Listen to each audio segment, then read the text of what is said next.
You need to know about the Bonnen-Phelan Bank. It's March 12th, 2024, and these are your headlines.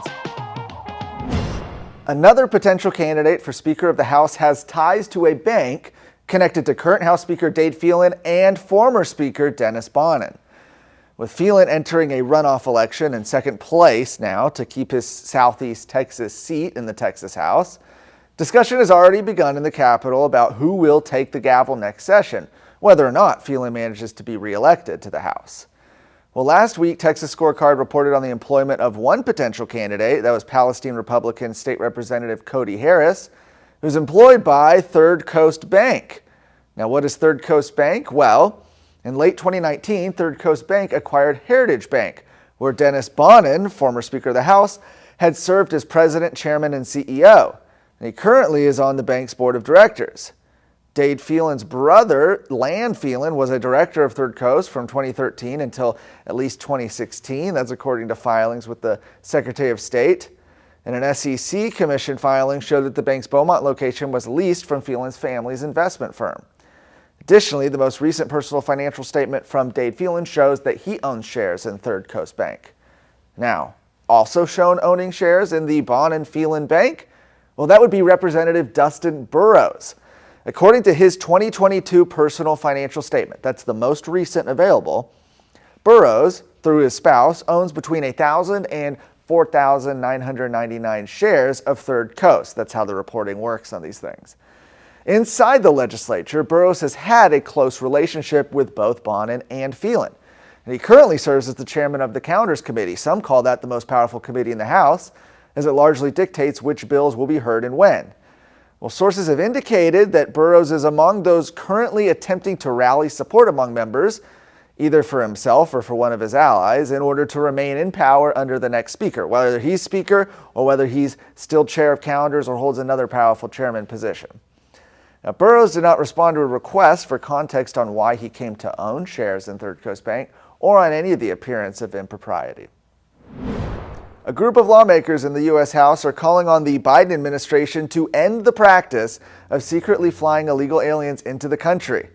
If you've been to the airport, if you've flown recently, you might have noticed this. A lot of people have.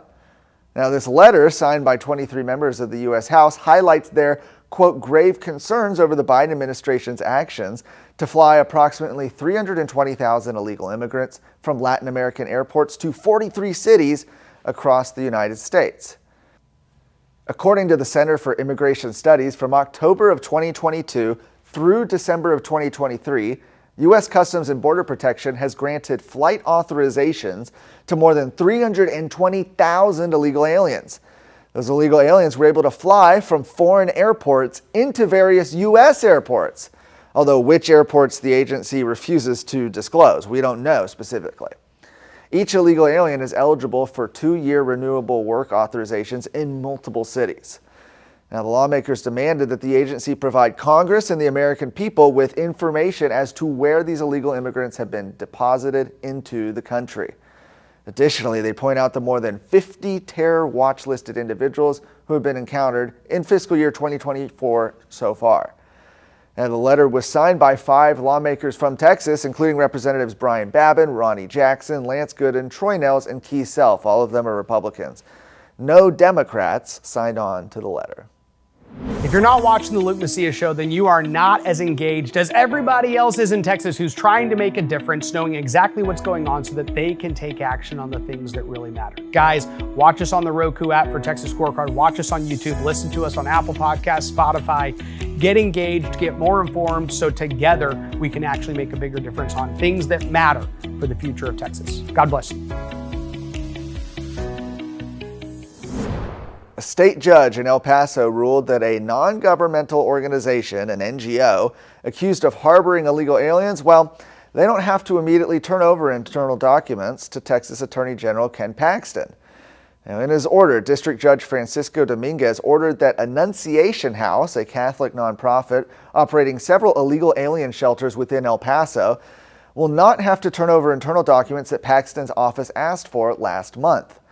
Dominguez, a Democrat first elected to the bench back in 2014, also called into question Paxton's motives behind demanding the information.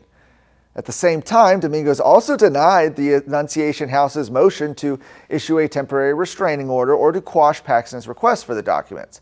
Dominguez stated in his order that he will schedule a separate hearing for motions brought forth by Paxton's office. Paxton's legal battle with the Annunciation House began last month on February 7th, when the Consumer Protection Division of the Office of the Attorney General demanded that the illegal alien shelter turn over in 24 hours a stash of additional information spanning from January of 2022 until February of this year. One day later, the Annunciation House filed a petition seeking a declaratory judgment on whether the CPD request violated the nonprofit's constitutional rights. February 22nd, Paxton's office decided to sue the Annunciation House, accusing the organization of facilitating unlawful entry into the U.S., harboring illegal aliens, human smuggling, and operating a stash house. For more of today's stories, go to TexasScorecard.com.